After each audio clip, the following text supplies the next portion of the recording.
শেষ রাতে শিশিরের টুপ টুপ শব্দে মনে হয় বাহিরে ইলশেগুঁড়ি বৃষ্টি হচ্ছে। অদূরে মসজিদ থেকে ভেসে আসা মুয়াজ্জিনের সুমধুর আহ্বান জানিয়ে দেয় ভোরের আগাম বার্তা। সাথে সাথে পাখিদের কলকাকলি ঘোষণা করে সোনালী প্রভাত। কুয়াশার চাদরে ঢাকা প্রকৃতি, কনকনে হিমেল হাওয়া প্রমাণ করে এটা শীতের সকাল। হ্যালো, আসসালামু আলাইকুম। কেমন আছেন সবাই? কাছে দূরে দেশে বিদেশে যে যেখান থেকে আজকের ভিডিওটি দেখছেন, আশা করি সবাই আল্লাহর রহমতে অনেক অনেক ভালো আছেন। আমরা আলহামদুলিল্লাহ ভালো আছি। একটি সুন্দর শীতের সকালে আজকের ব্লগটি শুরু করছি। আর আসলে শীত চলে এসেছে এটা জানতে পারলাম ঢাকা থেকে আসার পরে।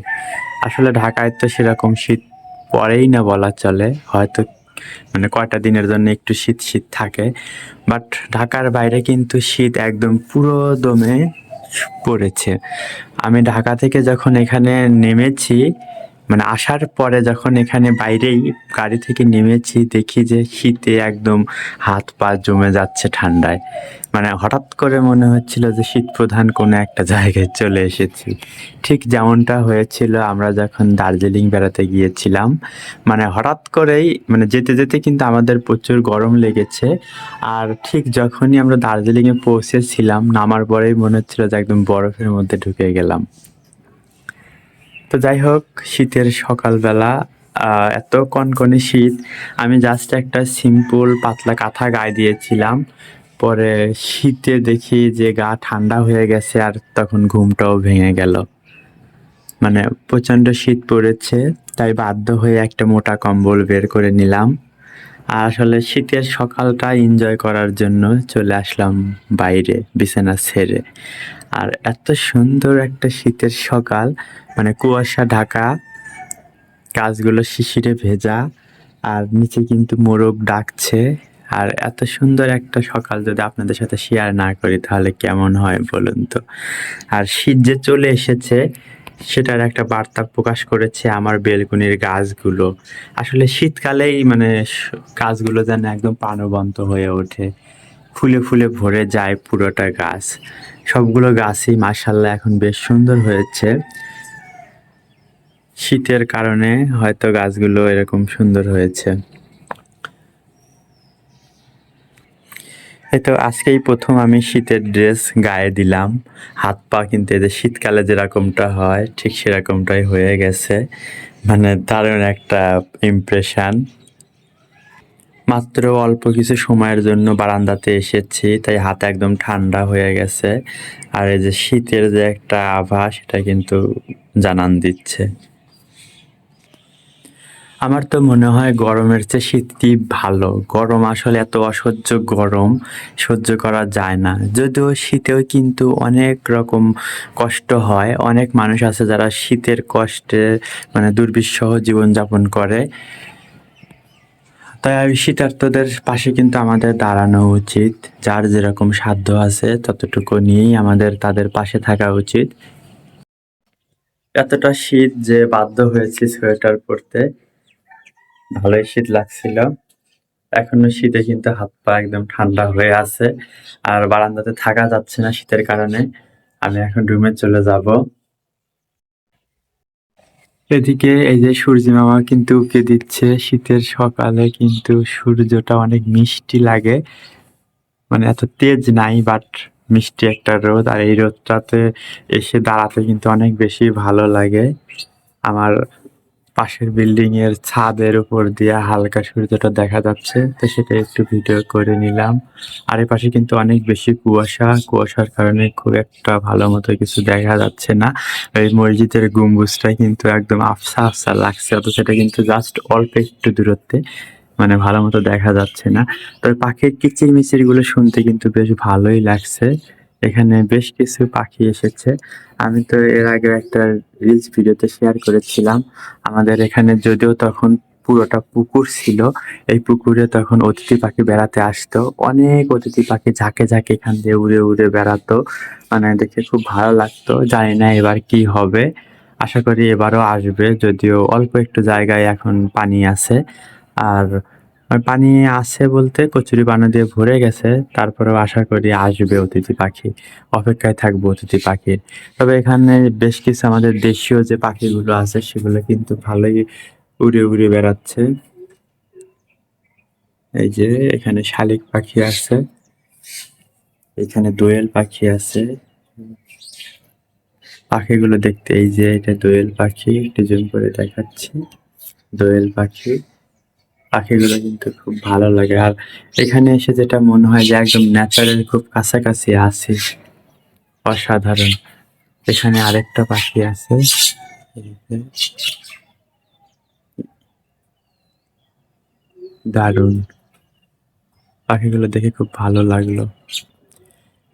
শিশিরে কিন্তু এতে টিনের চালগুলো একদম ভিজে গেছে, হয়তো ওভাবে বোঝা যাচ্ছে না ভিডিওতে, কিন্তু মানে শীতকালের যে আভা সেটা বোঝা যাচ্ছে।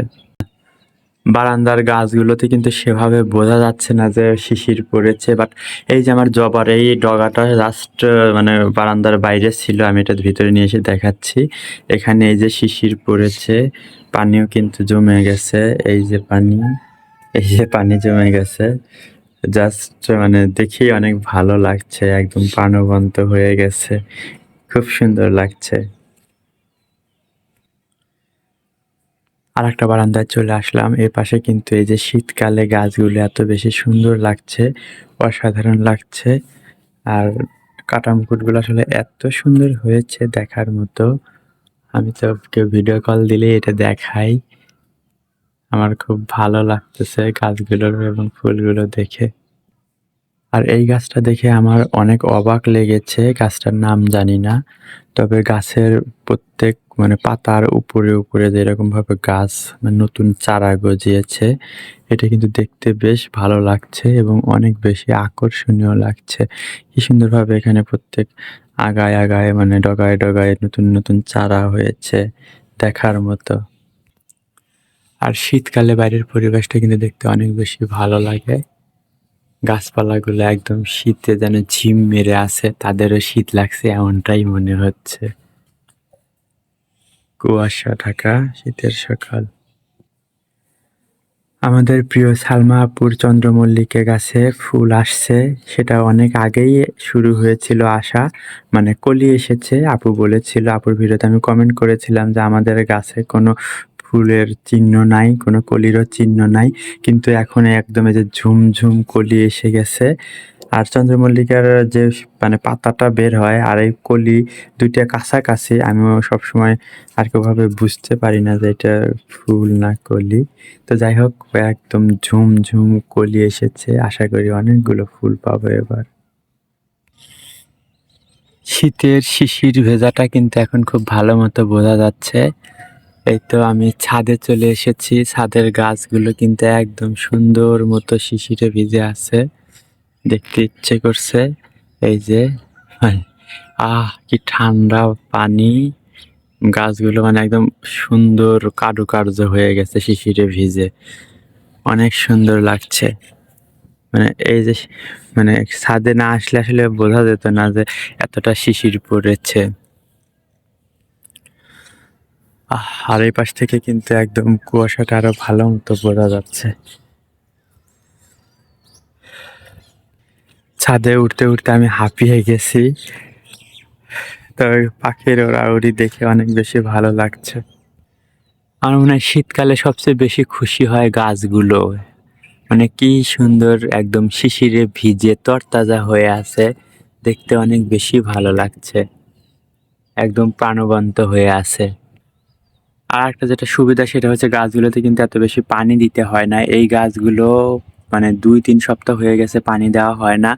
আসলে মামুনি অসুস্থ ছিল, তখন তো ঢাকায় ছিলাম, হসপিটালে ছিলাম। এই ২-৩ সপ্তাহ জুড়ে কোনো যত্ন নেওয়া হয়নি, দেখাও হয়নি। এতদিন পরে ছাদে এসে দেখি গাছগুলো দিব্যি ভালো আছে। আসলে ওই যে শীতের একটা আবহাওয়া চলে এসেছে, যদিও গাছের গোড়াগুলো কিন্তু শুকিয়ে আছে, কিন্তু গাছগুলো কিন্তু মারা যায়নি, বেঁচে আছে। আসলে শীতকালের জন্যই মেবি এমনটা হয়েছে। এই তো ছাদে এসে কিন্তু সূর্যি মামাটাকে অনেক সুন্দর দেখা যাচ্ছে। ক্যামেরায় দেখা যাচ্ছে কিনা জানি না, তবে এখান থেকে খালি চোখে দারুণ লাগছে সূর্যটাকে, একদম চারদিকে ঝলমলে আলো ছড়িয়ে দিয়েছে। শীতের সকালে আসলে এরকম সূর্যের আলো এবং এখানে এসে দাঁড়াতে অনেক বেশি লাগে ভালো। মাশাল্লাহ মাশাল্লাহ, আমাদের বাংলাদেশ রূপে গুণে মানে অনন্যা। এত সুন্দর প্রকৃতি, এত সুন্দর সৌন্দর্য আমাদের বাংলাদেশে পাওয়াই সম্ভব। আসলে আজকের ভিডিওতে বকবক করেই কাটিয়ে দিলাম, অন্য কোনো কিছুই দেখাতে পারলাম না। তো যাই হোক, আশা করি ভিডিওটা আপনাদের কাছে ভালো লাগবে। শীতের সকালটা আসলে অনেক বেশি এনজয় করলাম, তাই আপনাদের সাথে শেয়ার করলাম। যারা এখন পর্যন্ত ভিডিওটি দেখছেন প্লিজ একটি লাইক দেবেন, কমেন্ট করবেন কেমন লেগেছে। আর যারা আমাদের চ্যানেলে নতুন প্লিজ চ্যানেলটা সাবস্ক্রাইব করে বন্ধু হয়ে আমাদের পাশেই থাকবেন। ফেসবুক থেকে দেখে থাকলে প্লিজ পেজটিতে ফলো দেবেন। তো যে যেখানে থাকুন প্রিয়জনদের সাথে নিয়ে ভালো থাকুন, সুস্থ থাকুন। তার আগে একটা মজার জিনিস দেখাই, এরকম কিন্তু পানি থাকলে এভাবে হাত দিয়ে ধরে কিন্তু করতে খুব মজা লাগে। আরও মজা লাগে যখন এভাবে ঝাঁকি দেওয়া যায়, পানিগুলো পড়ে যায়। সবাই ভালো থাকবেন, আল্লাহ হাফেজ।